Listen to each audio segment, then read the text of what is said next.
Hey there, boys and girls. Welcome to this disappointing week. I can't even get far. I can't. Wow. I tried. It's time to cut out the intro. It's time to cut. Time to cut out the intro. It's time to cut So, out the cancer. if you don't know what we're talking about, And they don't. from that wonderful catchphrase, some might. This week we're talking. Wait, don't say it. Don't say it. It's time to cut out the cancer. Do you know what we're just talking about from just hearing that? Like, I'm so curious what percentage of people would actually. That's what my doctor told my dad during COVID. Oh, Jesus Christ. this catchphrase has some lacking, and that's one of them. Okay, so but tell them what we're doing. Malignant. Malignant. James Wan has returned. Yeah, I many a time I turned over to Alex while we were watching something. I'm like, James Wan has a new original horror film coming out, and I was like, you know what that means? And you were really excited about it? Like very excited. Like we get, right? I will say though, I did not find the trailer good at all. Like when we went and saw. That's right. Candyman, I liked the trailer actually, but you didn't. I thought the trailer was really bad. Like I just nothing about it I thought was interesting. I mean, in retrospect, you Nailed it. Spoiler. This movie is baffling. I will say baffling is the right word because a lot of people love this, and it's 77% of Rotten Tomatoes. A lot of people. It's what we're 1 weekend out from it opening, or two. Where we're at? Yeah, one. At this recording. Yeah, I think, or not even a full week, just a couple days. It's financially considered a failure, at least as of now. Right, yeah. I'm assuming, but it also got caught in that streaming HBO day Max. of, yeah. Right. Okay. Oh, day of. That's right. That's what they're calling it. What do you think of all the people who like it? So wait, we'll get to that, but let's frame this because we probably anyone who follows the podcast knows this at this point, but you're basically a James Wan fan. I like his like his stuff, and I'm not like a fanboy, like I don't know. No, but I do. That's why I said basically, right? Yeah. Like you're Saw. I really love Dead Silence. Totally, I think that's a great one. And the Conjuring series is him. The first two are him. Yes, yeah. Right. And we both. So, like, my favorite James Wan movie up to this moment was Conjuring 2. But I didn't like Conjuring as much as I think the horror community does, basically. And I never liked the Saw franchise as much as I probably should. And I hate Insidious. I thought Insidious was pretty... Right. I mean, I actually respect... I shouldn't hate the strong. I respected Insidious. It's funny. Insidious is the closest parallel to this inside his work to me, right?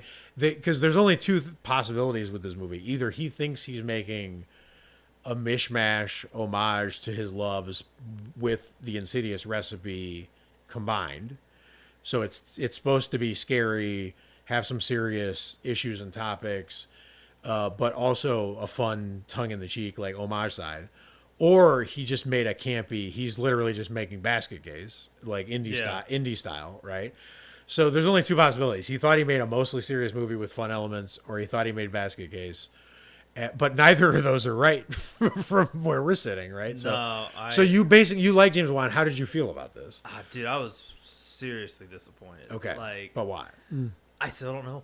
I still don't know. I mean, I was talking to Josh about it when I was in Chipotle. In fact, we were texting about it, and I was waiting for the food to go home, and I was like, how do I articulate why I don't like it? In fact, if he's listening to this, if I haven't responded to your text, because you still don't know. I still don't know, because a lot of people, and the reason I saw people on Twitter and Reddit say like they liked it. I like things like that. Like they love campy, cheesy stuff, and Sure. I've always you love Army of Darkness. You like Jason, like cheesy, Jason, excellent. But I couldn't find that in Malignant. Like I know where they tried to do it, but it just didn't hit right.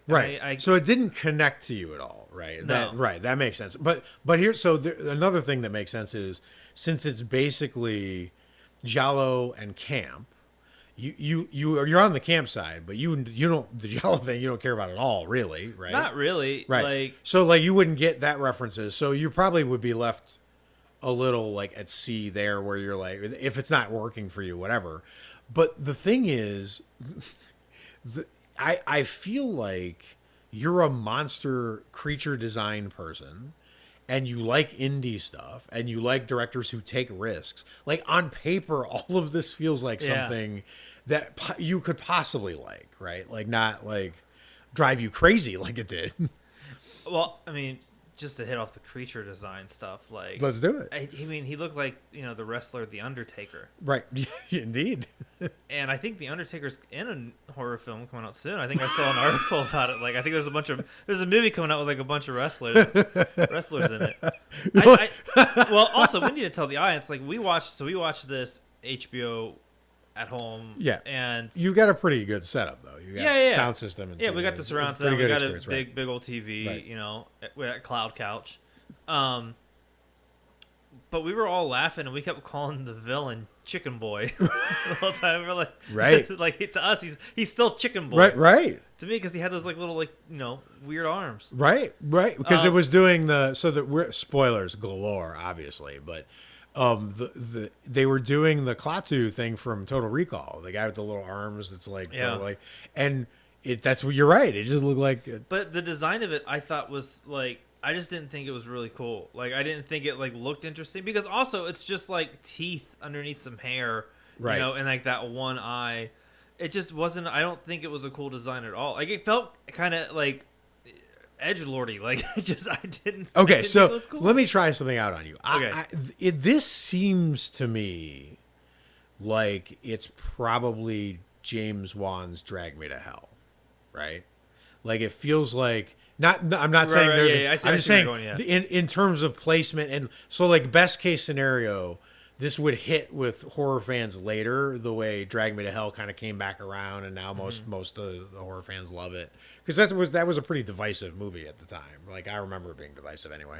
But regardless, this movie has a Gonzo, over the top like style and thing. But you're right, the central character. Everyone is talking about how this is a must see. It's crazy. You're never going to see anything like this.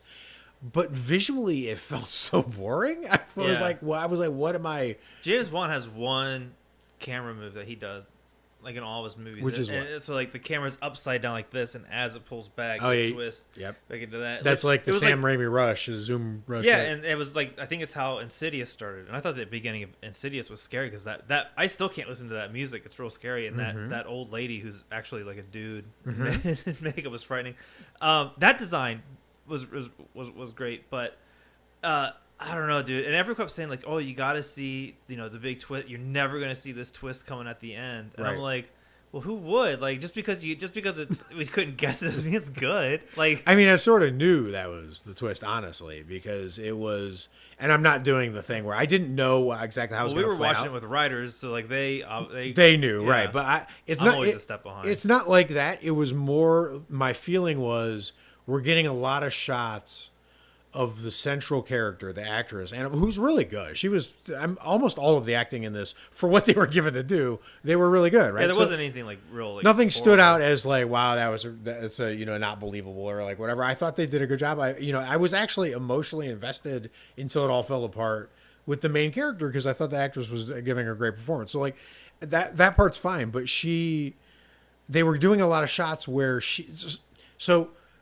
the Sopranos movie, The Many Saints of Newark, hasn't quite come out as we're recording this.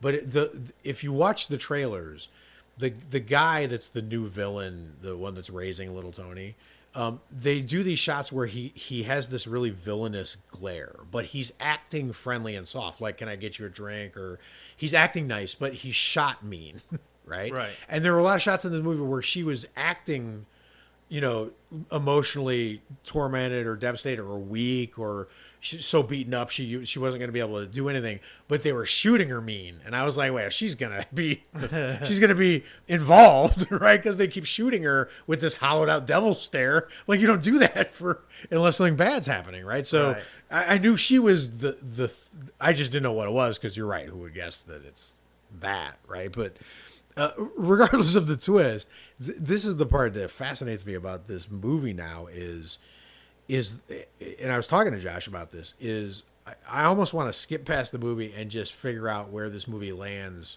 15, 20 years out, like Halloween 3 style. Does it come back? Does it ever leave? Maybe. Is it just, because it's just acclaimed now, but it financially didn't do well. So I don't know how that shakes out, right? Like, because when you think about during the height of the first part of the pandemic, that movie Host, right? The Shudder original. That hit with fans. It hit with critics. It's going to hold up. Yeah. No one really dislikes it. Like, and even if they do, they dislike it. I'm basically like, it just didn't scare me, but I can tell it's really well made, right? This movie's not that. No. At all, Nah. right? So this movie is a big swing and a miss, or it's a big swing and a hit. So the question is, where does it land later, right? Regardless of how you feel about it. So if you had to bet money on this, like by short or long, are you betting for this movie to be, considered one of the top, I'm going to say top 5 horror movies of this year in the future?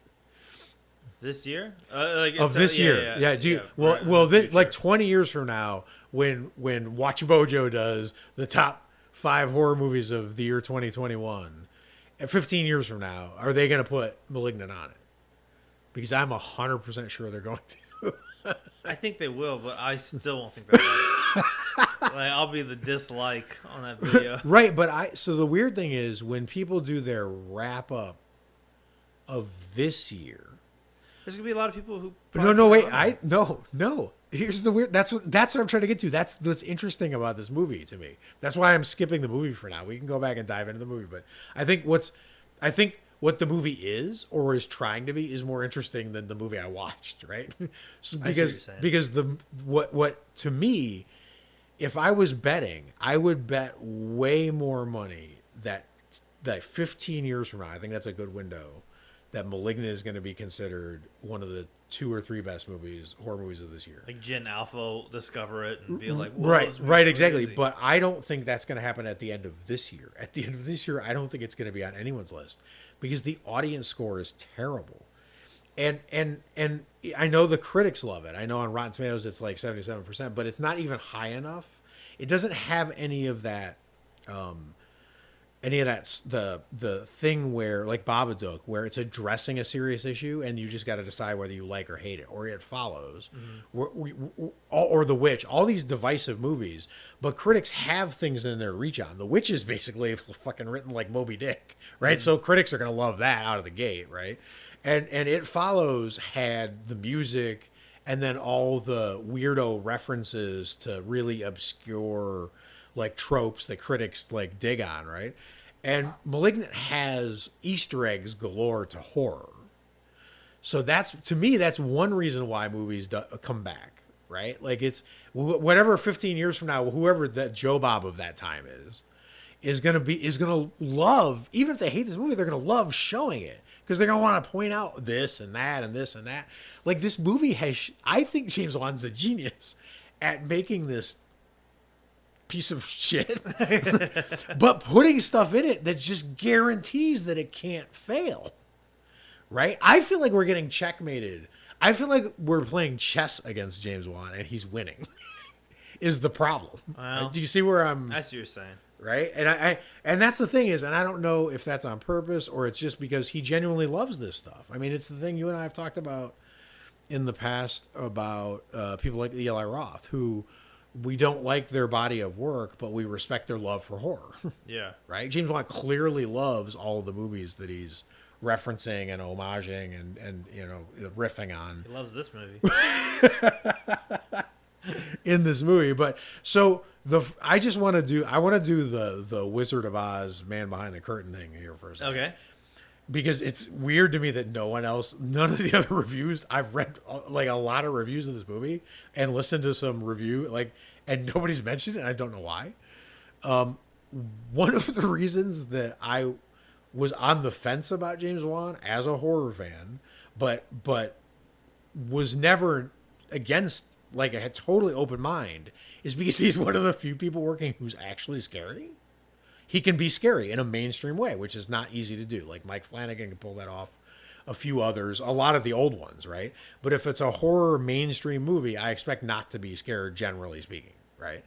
And he always has something. Conjuring 2 is a terrifying movie. To me, it was a terrifying movie, right? So this movie is not scary at all, at any moment, in any time, for any reason. Is that just me? No. Right? That it was not. There wasn't anything. Saw is terrifying. Like This movie has nothing scary in it. So, No tension. but so either I'm wrong, and the 77% of people who like this on Rotten Tomatoes think that it's scary, or they've decided they don't need scary from James Wan anymore. And I find that more interesting because, like, that's something he's really good at. And if he didn't do it, if he's not gonna do it, Do you think James Wan thinks this movie's scary? I don't know. I don't know. I don't think horror fans think Basket Case is scary. I think they just love it. Oh. So maybe he doesn't think it's scary. Maybe he's like, this is his M. Night moment. I want to root for James Wan. So maybe he's like, everyone expects the jump scare from me, like the Insidious, the. It's like, jokes on me. I won't even write a story for this one. But I'm not just I can do not scary. I can do this, right? And then he did this, and like, I support every time M. Night tried to make a movie where he wasn't doing a twist or whatever. I'm like, let's see it. Let's give it a try, because I don't want anyone to be stuck in some kind of like category they don't want to be in as artists, right? So I'm all for him trying it. But the weird thing is, like, that's a big, big risk. It would be like M. Night doing Sixth Sense 2 and having no twist. Like, that's a big risk. But he took a big risk here, and everyone's talking about the indie nature of it. But no one's talking about the fact that James Wan's not scary nature of it. And I feel like that used to be a big deal to horror fans, and now no one cares, which I just find interesting. Especially, like, a good, scary independent film is, like, a beautiful thing when it comes across. Right? Like that I've seen Midnight Vibe, and all of a sudden something happens, and you're like, wow, this is actually or it's scary. that one film that, you know, your friend sends you a trailer for, and, like, you forget about it, and 6 months later you watch it, like, why didn't I watch it, you know, totally back then. Totally. Didn't even remotely come close for this one. And I wish that's the thing is, like, even though I didn't like it, like, I wish I liked it the way I see people reacting to it. Yes. It just didn't land for me. And, like, when the movie started, it had, like, you know, it's been a while since a movie's opened up with, like, a credit sequence in the beginning. Right. And, like, that's what we were talking about when the movie started. Like, oh, like, they're going, and it's actually kind of crazy because I've seen other people date the film in different decades. So, like, some people were saying it reminded them of, like, 1985 B movie. Mm-hmm. Some people said it felt like mid-90s slasher. Mm-hmm. I thought, and I think this makes the most sense, I thought it felt like early aughts. Like, I thought it was like 2002 to 2005. Right. Kind of trashy horror film. Like Urban Legend Valentine. But also because that's like where James Wan's from. Like, that's like where he got like his start with like Saw and shit like that. So I liked it, and I was like, oh, but we're getting a cool opening. It reminded me of like Wrong Turn and like all these other movies. That's right.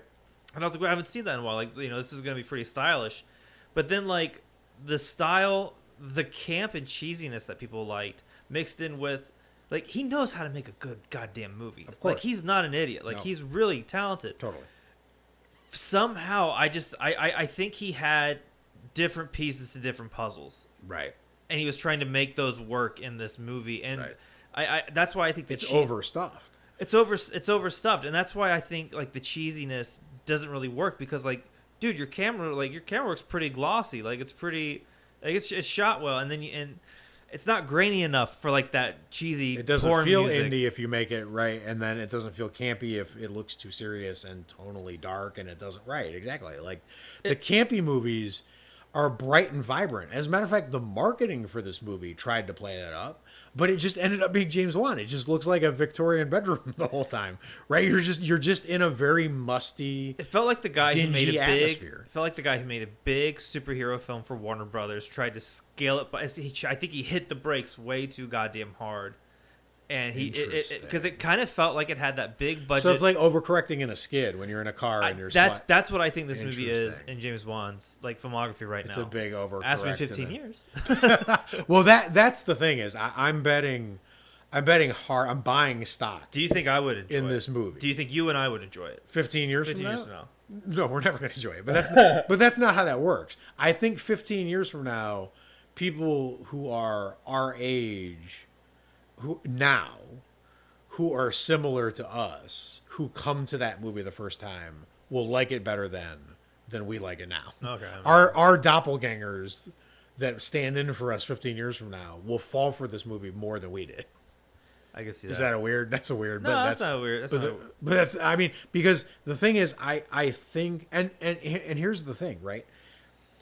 So overstuffed is bad if you're trying to make a sleek, stylish, like I think when I think of something like this, and maybe this is an unfair comparison in terms of talent and like and not even talent, but like just in terms of whatever natural gifts is De Palma's Dress to Kill.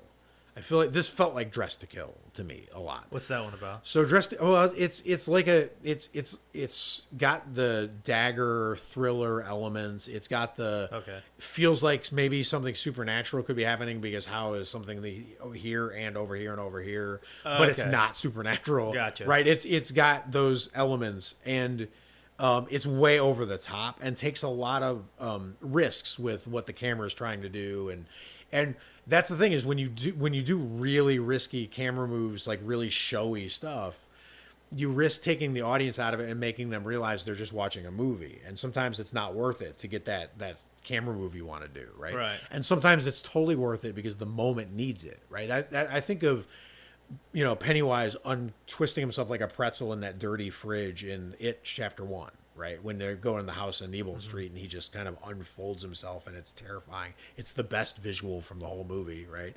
And it's a scary scene this I felt like, but that's the thing is Dress to Kill is campy, it's over the top. The story is ludicrous, and some of the acting is purposefully bad, right? But just like Bram Stoker's Dracula, the Gary Oldman thing. I mean, not all of Bram Stoker's Dracula is serious. Bad news for you horror fans who think that movie is just like a gothic epic romance and that Coppola was never being funny there. He was being fucking hilarious in some of those scenes or the way they were, the characters were being portrayed and whatnot, right? I mean, there's a fucking cowboy hunting Dracula. How do you not? Coppola would look at. He's too smart not to look at it and be like, "I've got a cowboy trying to hunt down Dracula with like a Gatling gun." What am I doing? So it's gonna be that way, right? So that's what I feel like. I feel like James Wan needed to throw himself into this and be like, "Oh my God, I've got a person running backwards that most people are going to instantly name Chicken Boy in their heads, and I got to figure out how to make all this shit work. And what am I doing?" And then do something really crazy with it, right? But that's not what happens here. It's way too controlled. He's not throwing himself into it. He's way too controlled about the chaos of it. You can't have controlled chaos. The controlled chaos is like Heath Ledger's Joker. Controlled right? Chaos is the name of the worst new metal band. Totally right. So anyway, that's what I thought was missing from this movie was James Wan. I thought if he was really going to go back to his roots, and he was really going to get brave and daring with it, then it needed to be like a Dress to Kill. It needed to be way more dangerous than this movie is. This movie is not dangerous at all. It's just fun. That's why I said Drag Me to Hell, right? Okay. Because it's just that, right? It's toothless almost. And the thing is, I'm okay with that. I'm okay with Cabin in the Woods is more dangerous than Drag Me to Hell. And I love Drag Me to Hell, right? Mm-hmm. But Cabin in the Woods is trying things that if they worked would be disruptive to how horror itself works. Like if that movie works, when you're writing that movie and making that movie, you got to be thinking to yourself, damn, if I pull this off, I'm changing horror forever. Right. Right? Like you can feel it. You can feel it. Yeah. You can, and maybe you're just an egomaniac and you're not going to change horror for everybody. You probably felt like that when you're writing it, and making it. You're probably like, man, this is never going to work. But if it works, holy shit! And that's the feel, and that's what I felt like Malignant, the feel it should have had, and instead Malignant had the feel of, I wonder if I can pull off, this is his knock knock. I'm like, why are you doing knock knock? Do Dress to Kill. Why are you doing knock? Why the fuck are you doing knock knock? What's happening? And that's what he did. I'm like, why did you turn right instead of left? That's where I got lost. And I think it's a good knock knock. It's better than knock knock. Hey, that's not hard. That's not hard. It's way better than knock knock, right? But why did you turn that? Why is this a knock knock remake? What's happening here? So that's where I got confused. That was my only issue with the movie. It's really well shot. The music is good. The performances are great. The cast is not. They haven't done a lot of stuff when you look them up. They've done. I mean, the Tudors was the main credit for the main actress, and I remember she was really good, and she was really good in this, and all of that is fine. It just felt like what this should have been is this should have been like especially in reference to that trophy, that gold trophy, whole motif here. Mm-hmm. This thing should have stabbed us somewhere, and when we weren't looking, it should have knifed us in the back. It should have been like, "Ha! You thought you were having a good time, and now I just threw this thing." Well, at that's you. what I think. They think the ending is. They think that ending of like the last 20 minutes or 40 minutes is that crazy stab. And it's not for me. It's not. No, it's not. It's not. But you're right. I think they think it's. Remember how hyped up the end of and I don't want to relegate this, but remember how hyped up the end of the last sequence of the Evil Dead remake, the 2013 Fede Alvarez. That was all hyped. It was like, oh my god! I remember someone telling me, oh my god, there's so much blood. You've never seen so much blood in a horror movie, and it does. I mean, it's basically raining blood through the whole last sequence, and it's completely insane what's happening in the last sequence. And you can see how that word of mouth would spread, where people are like, "Wow, I mean, it's kind of insane what's happening there, like visually or whatever." And you're right. That's what they thought. That they thought that this was that move, but it's not. It's not that move. But maybe it is. 15 years, maybe it will be. Man, we need a time capsule. Just to hop in or time travel. Right. Be like, hey, Nick George. Huh? Exactly. And the other thing is, and I can't believe we've gotten to this point, because the statistics show you lose listeners as podcast episodes go, and I should have started with this because this is my favorite fucking thing about movie. This is my argument for this movie, and then I'm done about talking about this, is the catchphrase. The catchphrase of this movie is genius. It is so bad, it's good. It's truly so bad it's good. You know, that's so hard to do. You can't just go out and make The Room. You can't just go out and make Birdemic. You can't just make Birdemic. No. There's a reason Birdemics only come around like Halley's Comet, like once a lifetime or whatever, right? There's not many of these. Manos Hands of Fate don't grow on trees, right? So nothing in this movie is that so bad it's good like it wants to be, except the catchphrase. James Wan, I am literally doing the I'm not worthy hands to this catchphrase, because it's time to cut out the cancer. And the fact that they did it like 10 times, it's the best thing about this movie. I'm surprised he didn't do the glove slap. Like when they pull the glove on the hand, it's time to cut out the cancer. That's what they needed. I mean, he does have gloves. Yeah, he does, totally. Oh my god, it was because the thing is, when we as a group, Jenny and Alex and you and me, when we finished watching this movie and we were just looking at each other like, what the hell was that? And we were making fun of the delivery of some of the lines, like the wah wah moments when the camera zooms in. It's like, I think I am pregnant, or like whatever, and and the movie would go like da da da, and you're like, okay. But when it was doing those things, it did that with the time to cut out the cancer, and we started making fun of it. But the more we made fun of it, the more we started to use it. And then I realized this motherfucker is elastic. You can use it for anything, right? Like literally, I could go to I could go down the street and take my car in. I'd be like, I'm hearing a sound, and the mechanic would be like, well, it's this thing. I'd be like, in my head, I'd be like, it's time to cut out the cancer. Time to cut the cancer. You're like, do you want to just have me remove this, or do you want to leave it? Like, you got rust in the... It's time to cut out the cancer. It's just gonna get like... You have to call your mechanic a stupid bitch. And check the back of his head. So, but that's the thing, is I feel like this phrase can go anywhere and do anything, and it's just the best, by miles, the best thing about this movie. It is the catchphrase of the decade, as far as I'm concerned, in horror. Like, what other catchphrases have we had? So, well, really, I know. So it's fine. Well, they didn't say. Decade sounds more impressive. Say, "Be my victim" in Candyman. They did not. They didn't say that. What do we have this year? Not well. I mean, yeah, in the last few years, I don't feel like we're getting a lot of good catchphrases. And this is not my favorite movie to mine for this. But man, that is the one great gift that came from this. Is this catchphrase is? I mean, they really ran with it. They, They like really fucking ran with that. I mean, he was broad. Can we just talk about this villain for a second? Because that's a big part of the problem with this movie. It's not the movement or the character. It's not even the plot holes, which are obvious. I mean,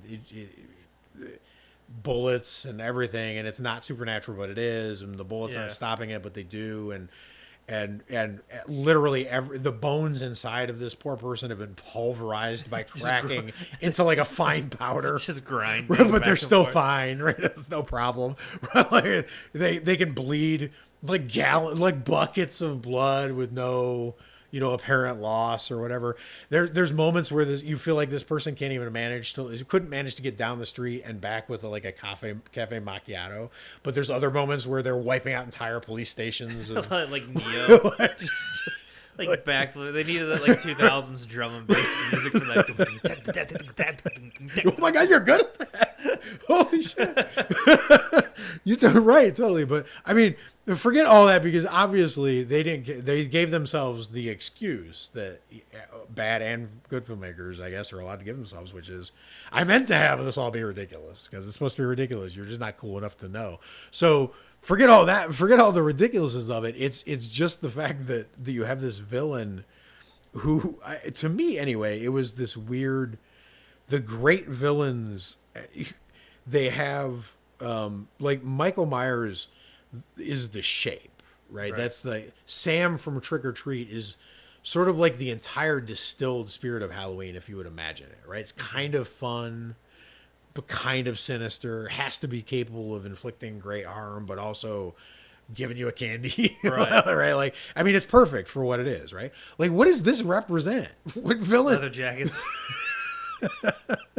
What does this villain give? Freddy gave us like, it wasn't Afraid of Dreams. What Freddy represented was a complete wipeout of the whole parental adult structure of humanity. Like adults turned out to not know what they were doing, and then a pandemic came, and we realized they don't know what the fuck they're doing, right? Like Nightmare on Elm Street knew that the adults didn't know what they're doing, because Wes Craven knew that adults didn't know, because he learned it in Vietnam. So like, right, like we're that's what Freddy gives. What is this villain giving us? This villain is giving us what James Wan felt when he first purchased an Xbox in 2001. Because that villain has strong Xbox, original Xbox 2001 energy.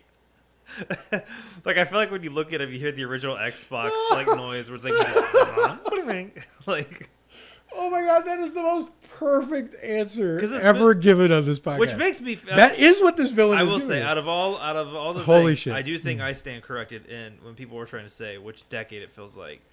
You can't not convince me this is not early 2000s. Yeah, well, I mean, there's so many references to so many things that I can see why some people could get confused. Well, but you're right. It does feel like that. Honestly, when we were watching it, I don't know if you remember, but when we were watching it, the first movie that just came to me and I shot out was The Faculty. Oh, yeah. Right? It really has the Faculty vibe to me. And that's the thing, is The Faculty, for both good and bad, knows exactly what it was. That there's no moment where The Faculty didn't know what it was. This movie, I don't think knows what it is. Well, it's funny because last week, I think, I really wanted to watch I Know What You Did Last Summer, because I realized I'd seen it on TV, like pretty much the whole thing, but I've never seen it like uncut, like front to back. And it's always sort of like one of the worst franchises. Garen just tuned out. But it's always Bye, Garen. So that franchise is always known as like one of the worst. Yes, totally. But like, I Know What You Did Last Summer, I think is like an actual blast. I actually love that franchise. I think. Well, I can't. I haven't seen the others. Right. If I like the second one as well as just the first one, which is rare. But like, I Know What You Did Last Summer, I think was a far better movie than Malignant, and that's a strong word. There are and weird more things, enjoyable. like how did he get all the crabs in the body out of that car? These supernatural things. But because Malignant had sort of the same thing too. We're like, is it supernatural or is it not? Totally. So I think that's where I draw the comparison. But totally, I cared way more about the cast than I Know What You Did Last Summer. I also like that time too. Jerry Seinfeld said this genius thing in God damn it, R.I.P. Norm Macdonald.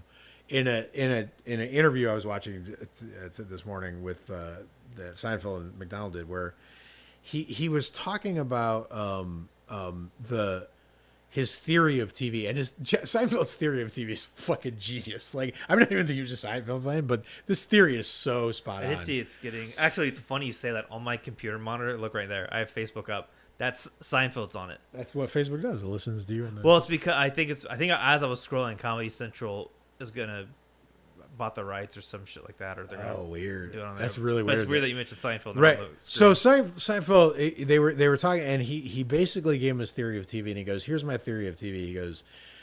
He goes, one of the big secrets of TV is it's a place medium. If people like the place, they're gonna like your show.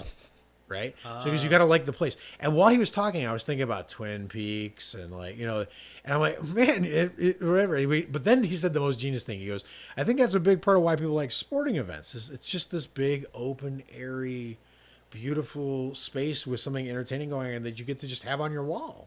And it's just in motion. It's just clouds and sky and people having a good time. And you like that place. And I'm like, God damn it, that's pretty fucking genius. The place of I Know What You Did Last Summer is a great place to visit. It's just, for some reason, it's just a fun place to visit, right? James Wan's Victorian wallpapered bedroom is not a fun place to visit. It looked cool, and it could have been. I wish we had spent a lot more time in the house. I thought we were getting like a haunted house. Not haunted house, because I know we were going to get like this, like, Right. Knife. How do you say it? Giallo. I don't know how to say it, honestly. We're not Italian. Okay. I have two more things about the movie that I think. Go. I think the poster really threw me for a curveball. I thought we were going to get like a super colorful, Suspiria-esque kind of slasher film. Yeah. Didn't get any of that. I love the poster. And I thought we were going to spend a lot more time in this house of like, attack and defense. Like she was boarding up the house, and I thought it was going to be this constant thing of someone getting in the house, and then people were getting murdered. None of that. None of that transpired. So I guess I hated the place. But I Know What You Did Last Summer. Like that little seaside town, 4th of July. I'm there. That's what I'm saying. I'd go there. Is at least so that, I mean, I think we all know in our hearts as horror fans. We're gonna have a confession. Let's all just huddle around and have a confession, okay?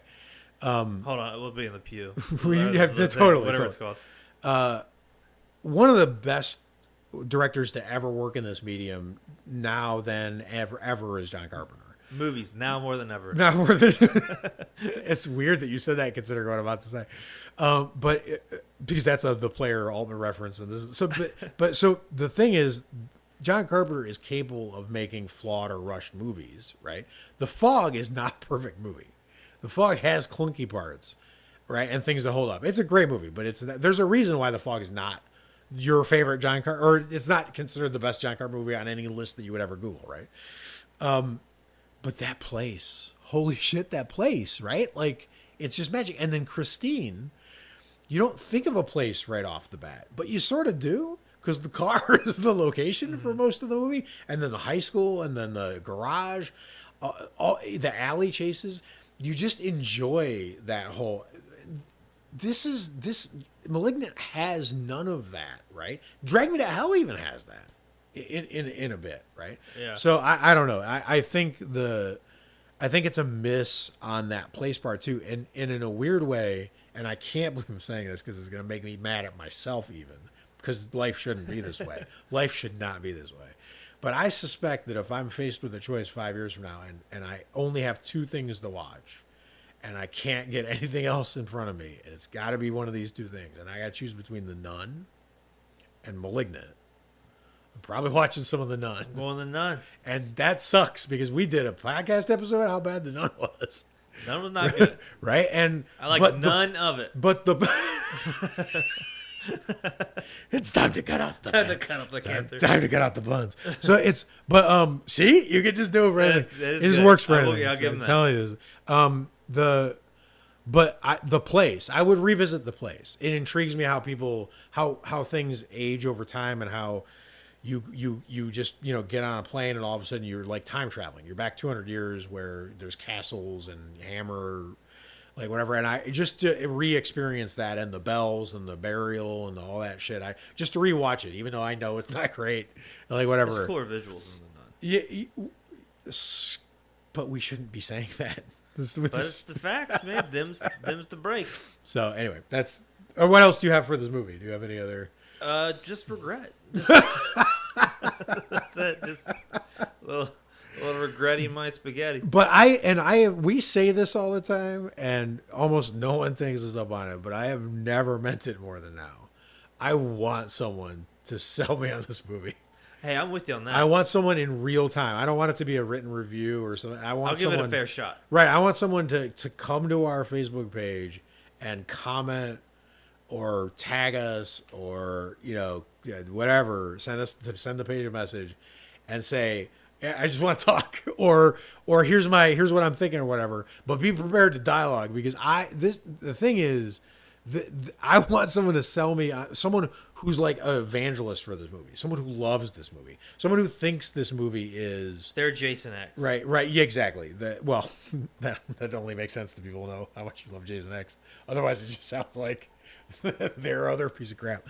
No, I want people who feel like this is their Halloween 3 or their basket case or their whatever. Like this is makes sense. And I want them to sell me on this movie so bad because I want to be wrong about this movie so bad. Of all the movies that I'm going to see this year, this is the one that should have been. And the thing is, when something sits there all set up for you, like the last time this happened, where everything was set up for me to like it. Literally the last words I said before you hit play on this movie, where I know I'm going to love this. I remember saying it because everything added up. I love giallo movies. I love Italian horror. I love Dress to Kill. I love obscure horror references. I loved the marketing for this movie. I like that look. I liked House by the Cemetery. I loved House by the Cemetery. I like that long dagger, menacing, kind of Jack the Ripper-esque feel to things. Right? I love it. I was so ready for this to be good. And I was like, this is gonna be good when you rolled it, and it wasn't. But anyway, I want someone to sell me on this movie because I had the feeling that it was gonna be there, and then it just turned out to not connect with me at all. But if it connected with you and you can convince me, hit me. If it connected with you, I want you to leave a review. 5 stars preferably. They're not gonna leave a 5-star review. They're gonna leave a 5-star People who review. don't like this movie. I'll tell you why. Okay. Because tell me why. all they have to comment. All right, 5-star review. Oh, okay. All you gotta comment is it's time to cut out the cancer. That's all you gotta do. Just 5 stars. It's time to cut out the cancer, and then go to the Facebook page and convince and sell us. Because if they can point out something that maybe I missed something. That's what I was saying to Josh. Maybe I missed something. Maybe. Oh yeah, right. Exactly. That's what I was gonna say. Is that on paper this was set up, and what was set up for me was Possessor. Everything I love David Cronenberg. It's his son. It's looked super obscure and weird. It's my kind of thing. Like I love the movie Possession '81. Like, I was thinking of Possession. Right? No, but and then Possessor rolled around, and it was sitting there, and it was great. It was exactly what I expected. I mean, it surprised me, but I didn't expect to know what it was. But it was exactly what you would think David Cronenberg's son would be directing, and as good as you would think that it would be, right? So that's what I wanted from this, and that's what. But for someone what the feeling I had watching Possessor, if you had that feeling watching *Malignant*, tell me why. After you leave the 1-star review, they're gonna leave. Please, Lord have mercy, not a 1-star review. We already got one of those. How can we pitch to the people who don't like this movie? Who the whole time we've been talking, have been like, hell yeah, finally someone. 4 stars. Just 1 star to let us have it. We deserve it. Wow. 4 stars because you're gonna convince us later. Yeah, just thinking, I love it. Pay it forward. I love it. I love it. And I think that's all. I think that's all for now. We got all of our feelings out. We're getting close to Halloween season. Oh well, Halloween. It's technically started because it's September. But yeah. Well, yeah. I'm finally. Well, I mean, we did do an episode where I talked about my Halloween blues, and it's. I know. I can feel it turning around though. Looking at your room. Yeah, it's turning around. We got the Hitchcock posters up all around. We have football back on. We made chili tonight, so it's starting to feel like fall. Yeah, it's starting to come back. We got a big, Halloween. We got a bunch of Halloween shit planned, so love it. It's starting to happen. So okay, until next time, stay scary. Watch a bunch of horror movies. Convince us Malignant's a good movie, and we'll talk to you next time. Bye. Bye.